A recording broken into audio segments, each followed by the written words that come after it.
La suite de BFM Story, ce qu'il faut retenir ce soir dans l'actualité avec Rachid Embarki. Tout d'abord, Rachid, pas question de donner les enregistrements aux défenseurs de François Fillon. Oui, l'un des deux journalistes du journal Le Monde refuse en effet de céder aux pressions, alors que l'avocat de François Fillon veut introduire une action en référé pour avoir accès aux enregistrements dans lesquels Jean-Pierre Jouyet confirme que François Fillon lui a demandé de taper vite contre Nicolas Sarkozy.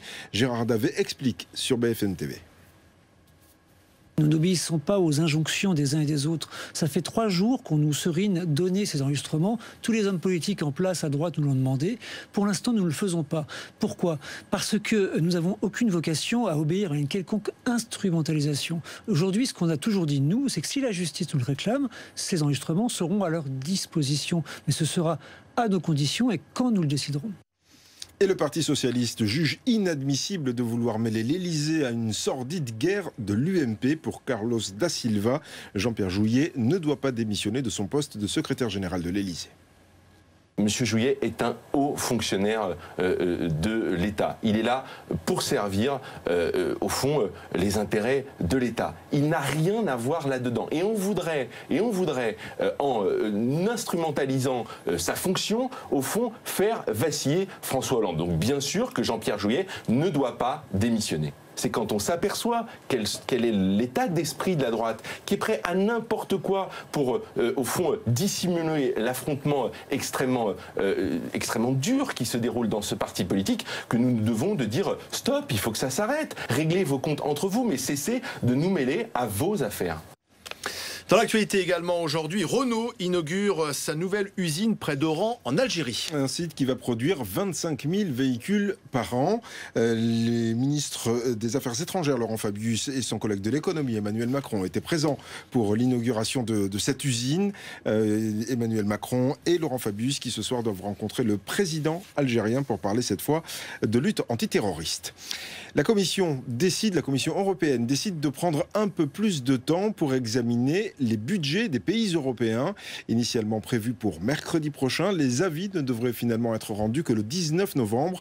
En attendant, Paris et Bruxelles négocient. Gaëtan Mella.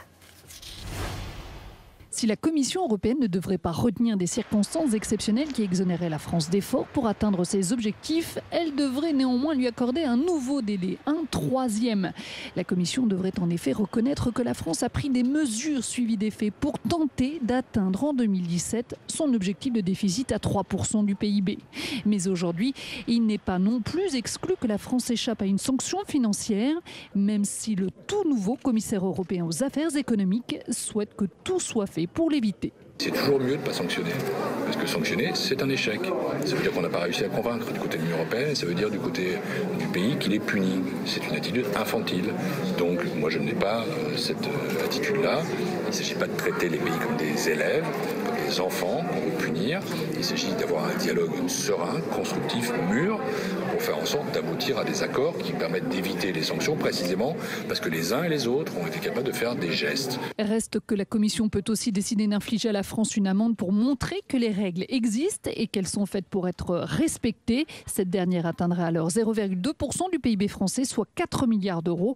Le Conseil européen devra encore la valider. La France a donc une semaine pour prouver à la Commission européenne qu'elle va entamer de nouvelles réformes pour stimuler sa croissance et réduire ses déficits. Un rassemblement de lycéens en hommage à Rémi Fraisse a dégénéré ce matin à Saint-Denis, près de Paris. Les incidents ont éclaté devant le lycée Paul-Éluard. Une centaine de casseurs s'en est pris aux voitures et au commerce. Des poubelles ont été incendiées et ensuite jetées quand un autre établissement scolaire sans faire de victimes. Aucun appel à manifester n'avait pourtant été lancé. Il n'y avait pas d'appel à manifester, mais comme je dis, ces lycéens sont plus sensibilisés sur cette question-là. Elles sont dans des quartiers populaires, alors on a l'image des jeunes de banlieue qui foutent le bordel, etc. Et donc forcément, ils se sentent pleinement concernés par ces questions sur les violences policières. Et donc je pense que c'était légitime de le faire, tout simplement. Et maintenant, ils attendent une réponse. Les habitants de Fresnes ont voulu montrer leur indignation aujourd'hui lors d'un rassemblement, indignés par l'agression d'une caissière d'un Franprix frappée par 5 jeunes après une altercation. Elle a reçu plusieurs coups de démonte-pneus. La météo, attention, 5 départements en vigilance orange, pluie, inondation et orage. Il s'agit des Alpes-Maritimes, des Bouches-du-Rhône, du Var et des 2 départements corses. D'importants cumuls sont en effet attendus dans les prochaines 24 heures. Et vous allez le voir que des trompes d'eau se sont déjà abattues aujourd'hui sur la ville de Nice. Plusieurs routes et des autoroutes ont été en partie inondées. Demain matin, la pluie restera très forte sur la Côte d'Azur et aussi sur la Corse. Une perturbation va également s'installer. Elle va arriver par l'extrême ouest. Toutefois, toujours des éclaircies sur les régions cette fois centrales, avec des températures de 4 degrés à Metz, à 14 degrés pour Nice et pour Bastia.